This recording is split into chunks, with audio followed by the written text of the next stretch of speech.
Hi hello வணக்கம். இன்றைக்கி வீட்டிலையே சாம்பார் பொடி எப்படி ரெடி பண்ணுறதுன்னு தான் பார்க்க போகிறோம்.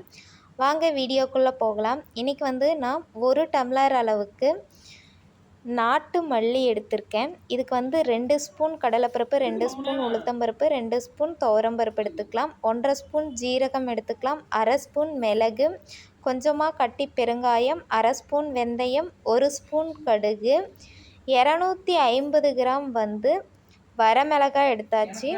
அது கூடவே 2.5 கைப்பிடி அளவுக்கு காஞ்ச கருவேப்பிலை எடுத்தாச்சு. இப்போ கடாய் வச்சுக்கலாம். கடாய் நல்லா சூடாகட்டும். சூடான உடனே நம்ம எடுத்து வச்சுருந்த மல்லி விதையை சேர்த்து வறுத்துக்கலாம். மல்லி விதை நல்லா வறுபட்டு வாசனை வர அளவுக்கு வறுத்து எடுத்துக்கோங்க. ஏன்னா மல்லி வறுக்கிறதுல தான் அந்த சாம்பார் பொடியோட வாசனையே இருக்குங்க. ஸோ அதனால் மல்லி பக்குவமாக வறுத்து எடுத்துக்கோங்க. இப்போ மல்லி நல்லா வறுபட்டுருச்சு, வாசனை வருது, கலரும் சேஞ்ச் ஆகிடுச்சு. இப்போ எடுத்து வச்சுக்கலாம்.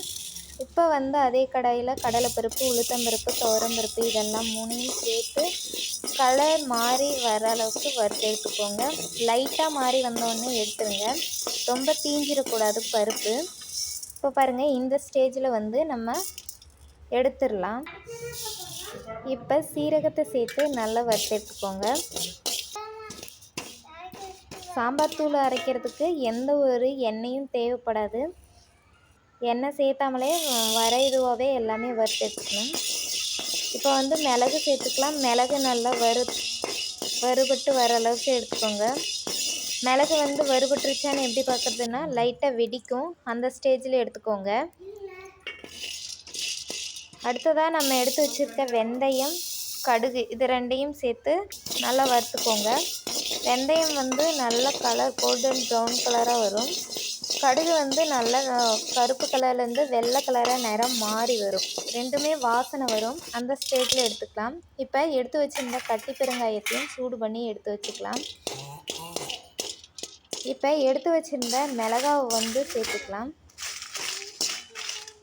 மிளகாய் எனக்கு காரமாக இருக்குது அப்படிங்கிறதுனால நான் கொஞ்சமாக எடுத்து வச்சுட்டேன். நீங்கள் காரம் கம்மியாக இருக்கிற மிளகாய் எடுத்துக்கிறீங்க அப்படின்னா நீங்கள் 250 கிராம் எடுத்துக்கோங்க. இப்போ 2 கைப்பிடி அளவுக்கு கருவேப்பிலையும் வறுத்து இது எல்லாத்தையும் ஆற வச்சிடலாம். ஆற வச்சு நல்லா பொடி பண்ணிக்கோங்க. ஃபஸ்ட்டில் கொஞ்சம் கொரகொரப்பாக தான் இருக்கும். அதை நல்லா ஆற வச்சு அதுக்கப்புறமா அரைச்சி எடுத்தீங்க அப்படின்னா நைஸாக இந்த அளவுக்கு பாருங்கள் பவுடர் ரெடி ஆகி போயிடும்.